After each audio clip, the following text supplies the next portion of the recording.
There are men forged in unimaginable pain, stripped of their ability to ever have a family or an heir. And yet, somehow, from that profound loss, they rose to become some of the most powerful people in all of history. So that's the big question, isn't it? How does that even happen? How did a group of men, defined by what was literally taken from them, end up controlling armies, treasuries, and even entire empires? Well, this is that story. This is the story of the eunuchs. To really understand their rise to power, we have to start at the very beginning, with their brutal origins.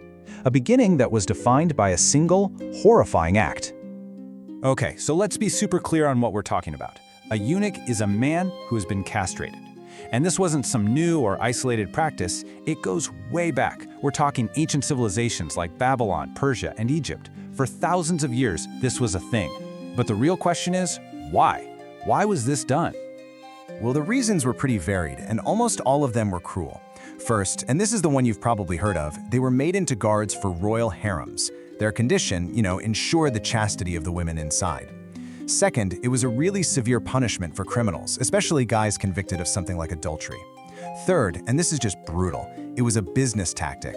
Slave traders would castrate young boys to make them way more valuable for palace service. And fourth, in a really bizarre twist, medieval Italy did this to young singers because they believed to preserve their high-pitched voices for art. The cruelty could be just shockingly random. There's this wild story from the Umayyad Caliphate where a governor sends an order to his men to enumerate, count, a group of singers. But legend has it a fly landed on the letter, smudging a single dot in the Arabic script, and it changed the word to castrate. The mistaken order was carried out, an entire group of men's lives altered forever because of an insect. And the procedure itself, it was horrific. It was done on boys, sometimes as young as 6 years old. With no anesthesia, no modern medicine, it was incredibly dangerous. The mortality rate was a staggering 25%. Think about that. 1 in every 4 of these little boys didn't survive.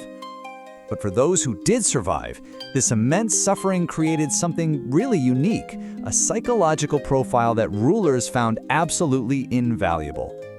And this right here, this is the central paradox. It was this brutal trade-off.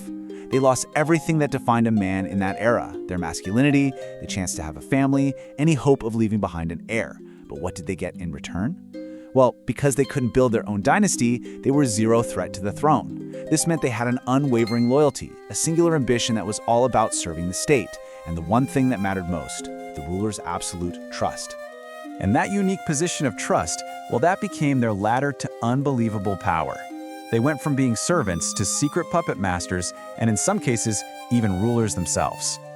You can actually watch this power build over time. So in the Umayyad Caliphate, they're starting out as simple palace guards. Fast forward to the Abbasids, and now they're these lavishly dressed, high-ranking members of the royal court. By the time you get to the Iqshidid dynasty, they're commanding armies and ruling entire provinces. And then in the massive Ottoman Empire, their role is completely institutionalized. It's a fundamental pillar of how the state is run. And if you want the one single greatest example of this incredible ascent, you have to know this name, Kafur al-Iqshidi. I mean, this guy's story is almost unbelievable. Kafur started his life as an Abyssinian slave. He gets purchased by the founder of Egypt's Iqshidite dynasty. And through just sheer talent and loyalty, he rises from being a tutor to the royal kids to the commander of the entire army and eventually the de facto ruler of all of Egypt. A slave had become a king. And look, Kafur wasn't just some fluke. Check out the Ottoman court hierarchy. At the very top, number 1, you've got the Grand Vizier.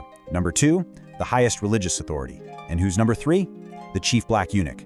He was officially the 3rd most powerful man in one of the world's greatest empires, a man who commanded the respect of a prince. But behind all that public power was a very private, very unusual personal life, one that really set them completely apart from the world they were helping to run. The castration had these profound physical and psychological effects. They were usually beardless, and they had high-pitched, more feminine voices. They also often struggled with obesity.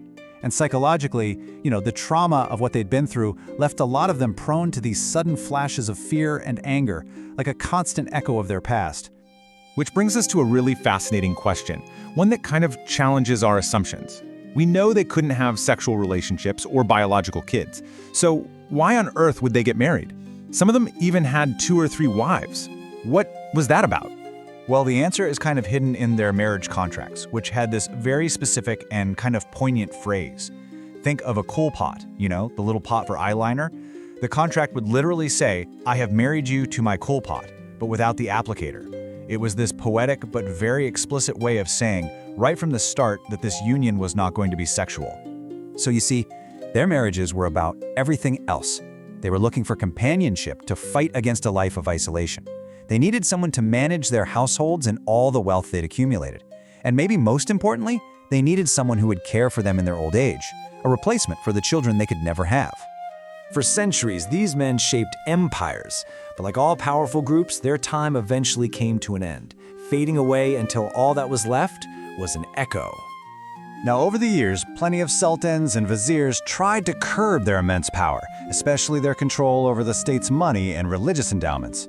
But their influence was so deeply embedded in the system, these attempts usually failed. For centuries, they were just a force you had to reckon with.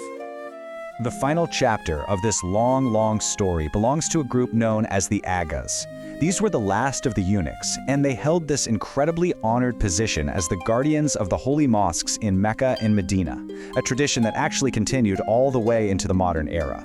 Today, with the practice of castration having been outlawed for generations, the Agas are on the verge of disappearing completely.